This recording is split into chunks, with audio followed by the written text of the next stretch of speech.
So, a big well done to the immersion heater salesman and commiserations to the dental hygienists. And to you at home, thanks for watching and join us next time for another great survival Trek challenge. So? It's nasty, exploitative, brain-dead crap. John, this is precisely the kind of programme we should be involved with. Yeah, it's reality TV, John. I know what reality TV is, Hilary. I've watched Older Brother. Somebody just joined us in Chambers. You don't know how we operate. Anyway, I've been on television before. It doesn't work. John, that was a photo fit. Survival Trek gets an audience of millions. I mean, this is the greatest marketing opportunity Forecourt Buildings has ever had. Your client, Mr. Rawson, and his 2 daughters are here, sir. Thank you, Vince. You know, Alex, there's a 63-year-old man out there who's terminally ill with industrial asbestosis, whose entire future, what little's left of it, and the future of his family depend on me representing him in court. I think that's a bit more important than some silly television show. With prize money. It's all right, some silly television show with a few quid's prize money. Oh, well, it's more than a few quid, actually. Whatever it is, just adds to the tawdriness of the whole thing. 50,000 quid. So let me just come in, shall I? Hang on a minute, Vince. And, how long would this ridiculous filming take? 6 or 7 days. Could you ask Mr. Rawson and his family to wait?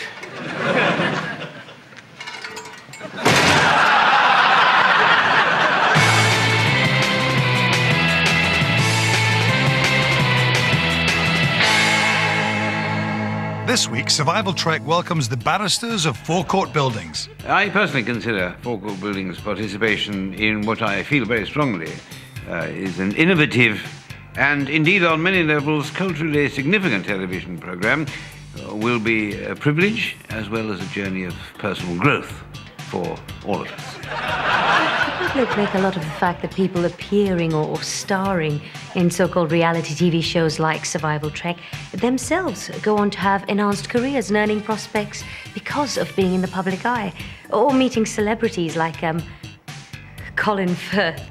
But certainly for me, that just doesn't hold any significant part in my thinking. Do you know Colin? Well, I suppose I feel like a lot of quite young, youngish, single lawyers. You know, you tend to work too hard and you live on a diet of pot noodle and Snicker bars. You don't have any proper friends or relationships or just going out.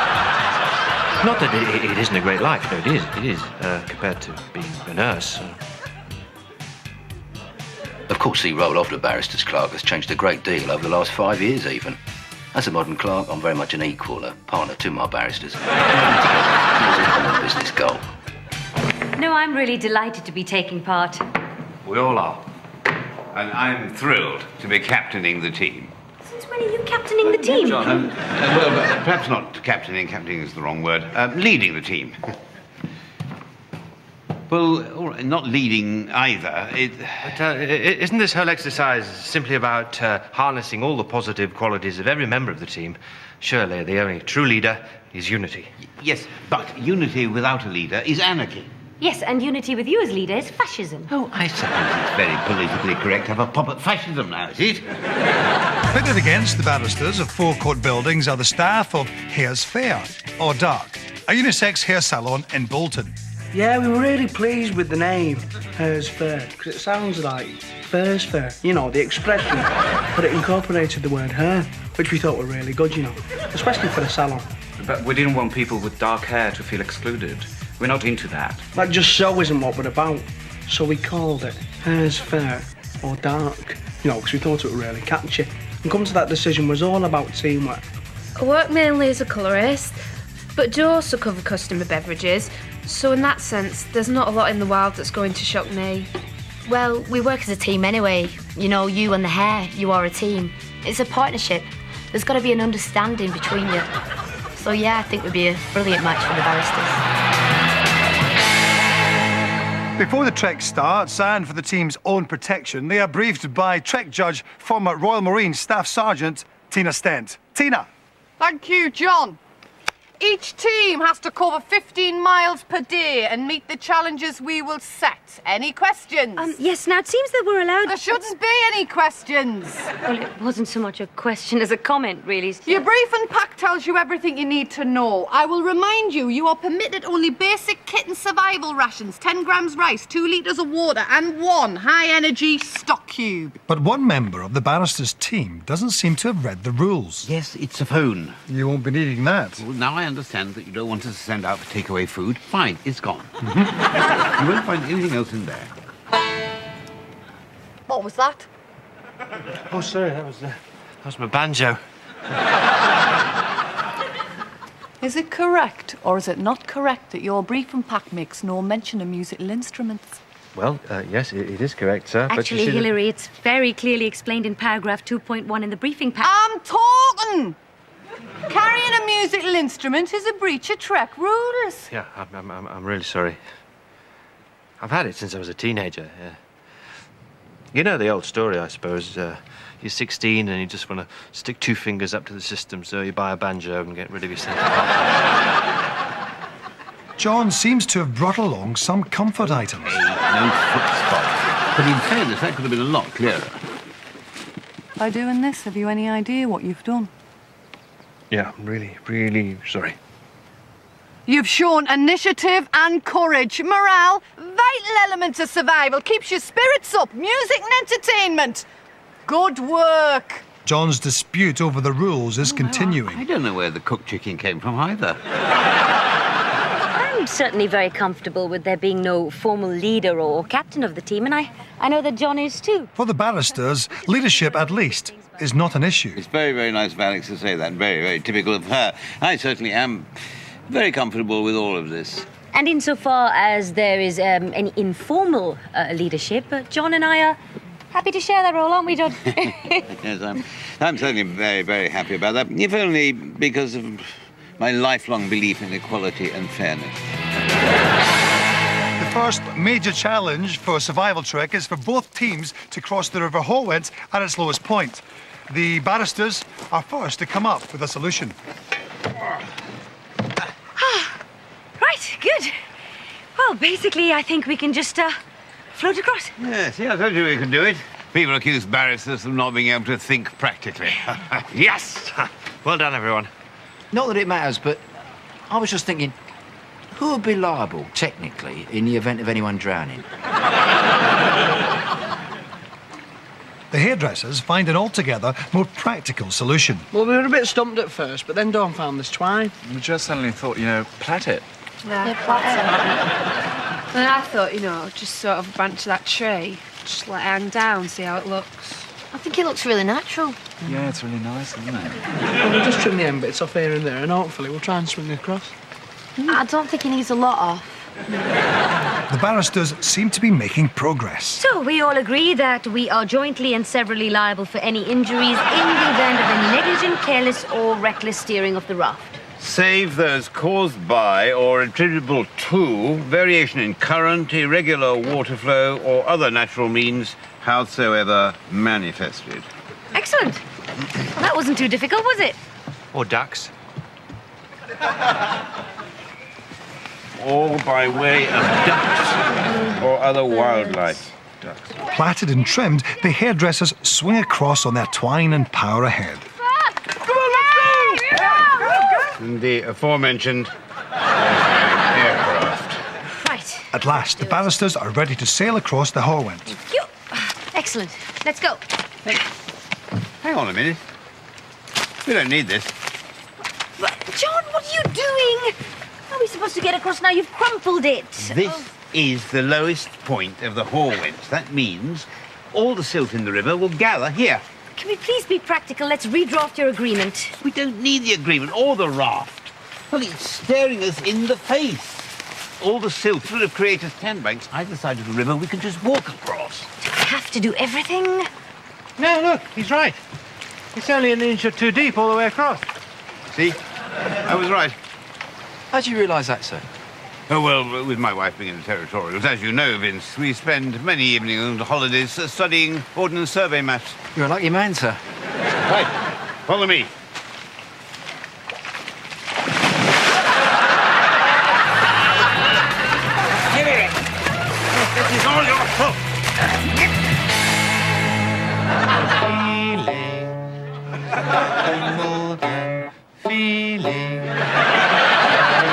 It's the evening of day one of the trek. Feelings of love. Feelings, oh, feelings. A bit loud, Hilary. As the barristers make their camp for the night, Staff Sergeant Stent arrives to award marks for the river crossing. Good evening, barristers. Good evening, Staff Sergeant. Sergeant. You'll be wanting to know how you scored on the river crossing. Well, I have to say, I have never seen such a shambles. If you were baby rabbits, you'd be shot. Can I You were just say... disorganised. You wasted valuable time on a legal agreement. It was a mess. So we didn't score any points then? I didn't say without exception, did I? No. No, Staff Sergeant. No, Staff Sergeant. You came within an ace of scoring no points at all, and you would have done. Had it not been for Hilary. He found the sandbank, he pumped this man's stomach, and maintained a dry musical instrument throughout. He alone is responsible for your 4 points. Good night, barristers. Good night, Staff Sergeant. How do you think she left the army? Perhaps somebody found out she was a woman. As the barristers digest their 4 points, the hairdressers prepare their evening meal. There are a lot of misconceptions about hairdressers amongst members of the public. I mean, we do cut hair, but there's more to it than that. And I think that's very misleading in itself. But it's a minefield, isn't it? Well, not that I'm political. Do you work locally yourself? So at the end of day one, we leave our barristers and hairdressers to get some rest, some sustenance, and to prepare themselves for day 2 of survival trek. I don't know, but I've been told apple swings are made of gold. Don't know why I think I've been good. How am I lost in a wood? Have a word, Alex. Sure. What is it? Well, I think we ought to talk about it now, don't you? Apple swings are made of Vince, of course. What about him? Shut up, Hilary. Well, tonight at the campfire, you know, whether we do or whether we don't. Do or don't what? Invite him to have dinner with us. John, we're in the middle of nowhere. What do you expect him to do? Sit behind a bush? Oh, is that awful? Just so difficult, though, isn't it? I'm sorry, I don't see the problem. Well, what are we going to talk about? I mean, I enjoy chatting to Vince about work, and that's as it should be, but what if he starts on about football or that other thing he talks about? His family? Yes. I don't mind him having a family, but the birth of his daughter, yawn. John, I can't believe you're saying this. Well, I think he'd be embarrassed. I know. I'll ask him to join us for pudding. Oh, there you are, sir. I think I got the worst of it out of your vest. I was wondering when you're going to get that done. But I'm afraid these seem to have shrunk a bit. I never knew your middle name was Coleridge, sir. Oh, that's Joy. Always insists on putting labels in everything. She always thinks I'm going to get my underwear mixed up with the other barristers in the robing room. Silly, isn't it, sir? Yes, it's only happened once. So I was wondering if people were ready for some dinner. I'm starving.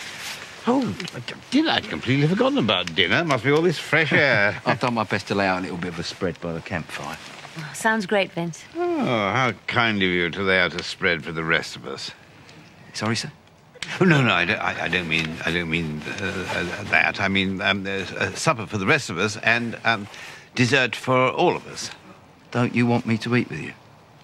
Well, not if it's going to cause you any embarrassment. Of course not, Vince. No. Oh, it's very thoughtful of you, sir.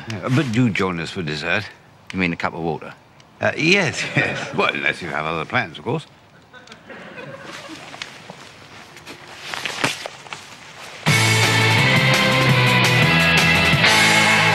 It's the second day of the trek, and going into the map reading challenge, the barristers are trailing by 7 points. Now, both teams have been set down at an unknown location, and 5 miles away is the famous Chalk Man of Forstings, and they have to find it. It's great being out here, isn't it, Vince? Very bracing, sir. Vince? Sir? Can I ask you, as a man, what do you think of Staff Sergeant Stent. Well, sir, as a man, she's very impressive. I can't believe it, John. You've got us totally lost. I know exactly where I am, Alex. It's like I said, west of the escarpment, east of the woods. Let's go back. I think I'll rely on my map reading, thank you. Vince, if I'm right, I think we should be seeing this Seraph pretty soon. What's a seraph? Well, that's why I'm map reading, Alex. I think you'll find it's an Anglo-Saxon word. Actually, sir, it's forest. You got the map the wrong way. Actually, John, there's a couple of Anglo-Saxon words I'd like to say to you, if I may. The barristers appear to be lost in the woods, and the signs are not looking good.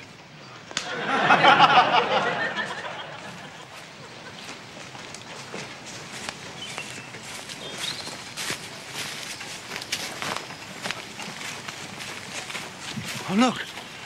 Look, there are people over there. They might know. Look at those ears. Do you think he's some sort of mutant? Incredibly unfortunate. How do these things happen? Yes, poor man. No, I mean, I forgot my business cards. If he's the victim of some kind of medical negligence, he could have a nice little claim. John? Look at them. Oh, wouldn't mind a percentage of the fees on that. Oh, my goodness.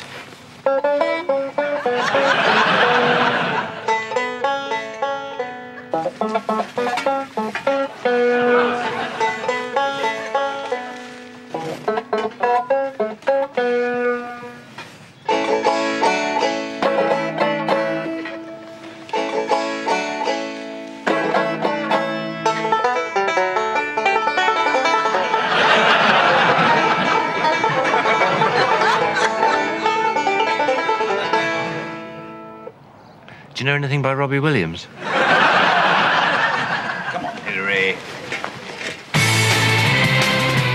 The penultimate day of the trek, and the barristers are now 12 points behind the hairdressers. But they are determined to score well on their next challenge, which involves catching and killing their food for the day.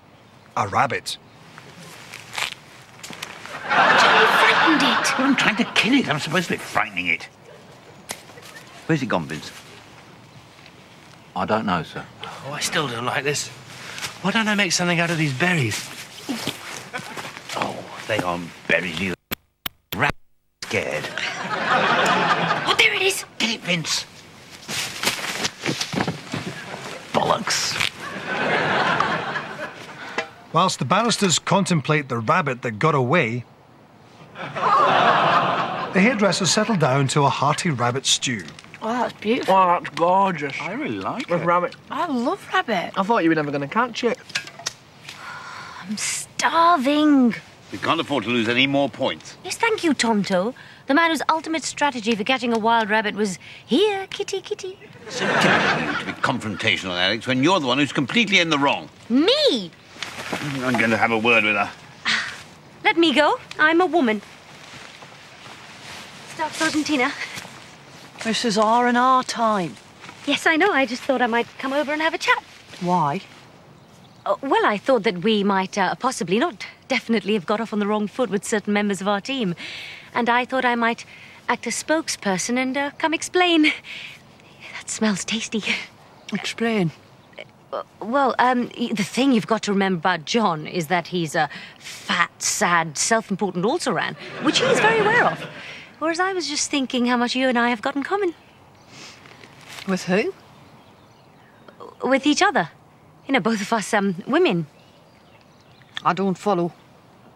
Both women in male-dominated careers. Is that tomato with big bits?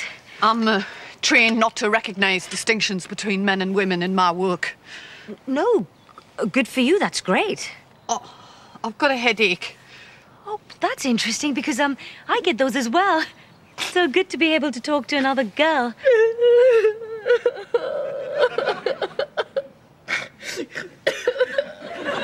Go away!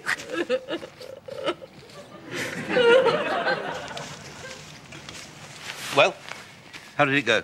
Yes, I think I did quite well, but you seem to have really upset her for some reason, John. I'm lying in my bed.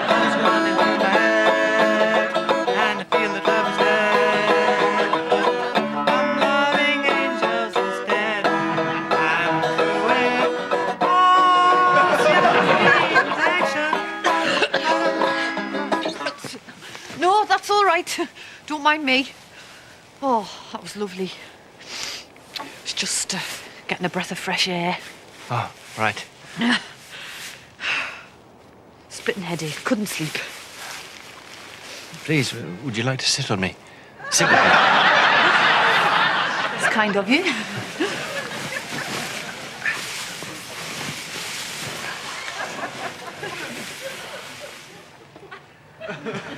How long have you been playing the banjo? Sorry. No, it's my fault. It's a nice instrument. People debate it, don't they? But I've always thought the banjo is the most expressive of all the musical instruments.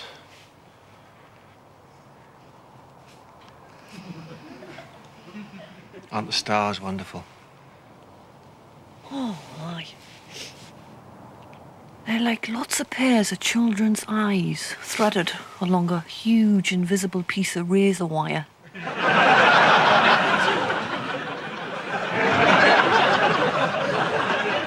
On nights like this, the vastness of the universe makes human existence seem even more remarkable. Reminds you, there's a whole lot more to life than killing and shooting people.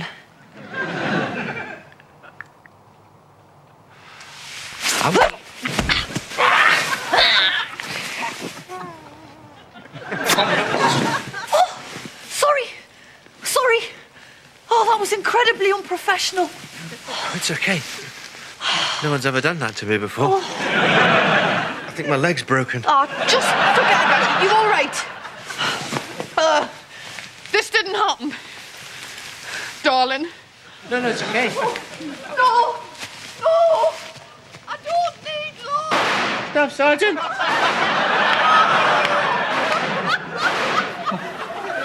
Vince, what was that? What was what, sir? His noise sounded like gunshot. Oh, I didn't hear anything, sir. You must have been dreaming. Oh, yes. Yes, perhaps I was. Oh, dreams are subconscious. Did I ever tell you I have a recurring one where I'm being interrogated by a panel of VAT inspectors? Well, all of them naked, and each one toying with a dachshund, of course. Quite a common one, I think. Unnatural, really, isn't it, sir, being away from your family? Did I ever tell you about my daughter's birth in the water pool? Oh, well, all this makes you sleep at night, then. It's the final day and the final challenge of Survival Trek. And as I've deducted a point for Perman, the barristers can still win. 12 points behind, but 15 points go to the first team to complete the abseil in the mud tunnelling, negotiate the electrified maze, and plant their flag on the finishing line back at Trek base. However, you will only succeed by being utterly professional, by showing no weakness and no emotion. It might be tempting to drop your guard, to be tempted, but don't. Kill your weaknesses. Annihilate your emotion. It's the only way. Good luck, barristers. Good luck, hairdressers. I must have used it up last night, sir. I was just in a good mood. Go!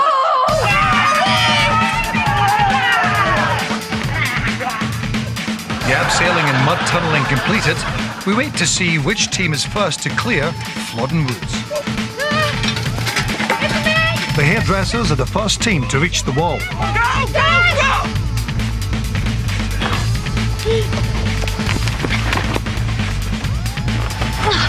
Come on! Oh, they're getting ahead!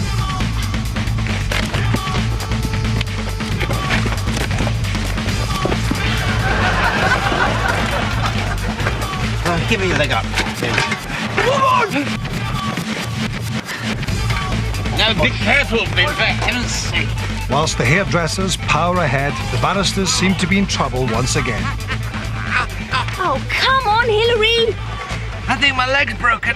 Oh, bugger, you know what this means? We'll have to eat him. No, we can't leave an injured man, we'll have to carry him. That'd be ridiculous. Oh, but wait, hang on.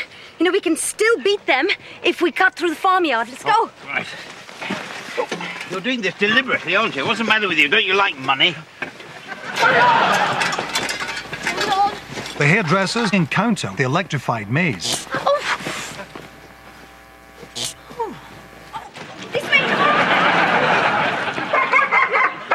Where do you think you're going? Whoa, Simba! It's all right. We're just crossing the yard. No, you're not. Oh, we're in a hurry. Faced with an angry farmer, the barristers are forced to use all their negotiating skills. In it for me. Oh, typical bloody mercenary farmer. Vince, give him a couple of quid. I haven't got any, sir. Get off my land. Look. We're barristers. We can give you some legal advice. I don't need any legal advice. Well, that doesn't matter. I mean, we often give it to people who don't need it. Where's the value in it? No, you're missing the point. This is legal advice. Well, here's some agricultural advice. Piss off. All right, look. Here's an IOU for 10 quid. No. All right, 15 quid. Nope. Look, all we want to do is cross your yard. What do you expect? A bloody great EU subsidy? Sir, what? They've stopped. With victory in sight, the hairdressers are distracted by a truly shocking encounter with the electrified maze. Yeah, that's fantastic. I'll give you an IOU, personally guaranteed by my chambers, for £10,000. What? Are you insane? If we pay out 10 grand, we'll still be 40 grand up if we win. Well, done. You people bring things like foot and mouth on yourselves. With the hairdressers stuck in the maze, the barristers power on to the finish line and victory in this highly unusual edition of Survival Trek. So I'd like to present the cheque for £50,000 to John Fuller Carp.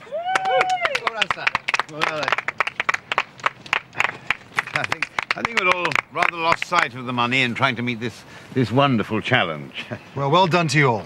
Thank you. It's blank. It's not right, is it? I don't know, sir. And if I could ask John, on behalf of the barristers, if he could tell us a little bit about the nominated charity they wish the money to go to, so I can fill in the winning cheque. Oh, yes. Well, the charity that I'd like to nominate is a small and little-known one, which operates behind the scenes without a great deal of publicity.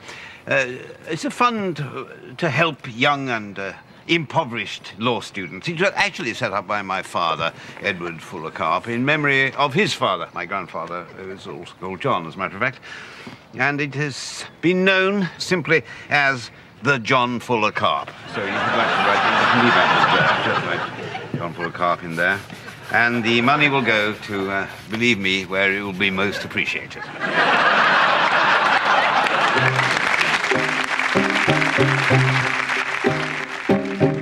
This hairspray is fantastic. It sets your hair perfectly. How does it look? I can't move my face. We've got enough idiots in chambers as it is. Hi, Alex. Hillary? This isn't a trick you've picked up at one of your visits to a male prison, is it? We had something like that at school. What was it? Get an ambulance!